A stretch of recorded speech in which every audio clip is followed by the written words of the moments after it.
Hello नमस्ते to everyone timeless collective reading लिएर आएको छु तपाईँको रिलेसनसिपको लागि।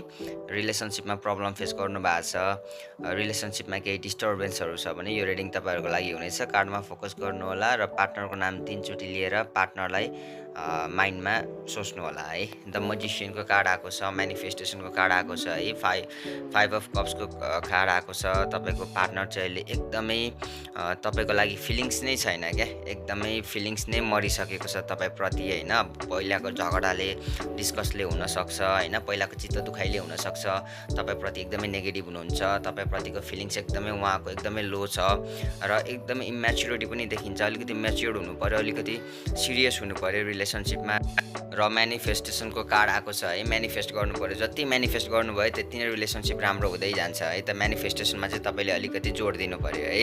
So if you want to claim this energy type 555 in comment and if you want personal tarot reading you can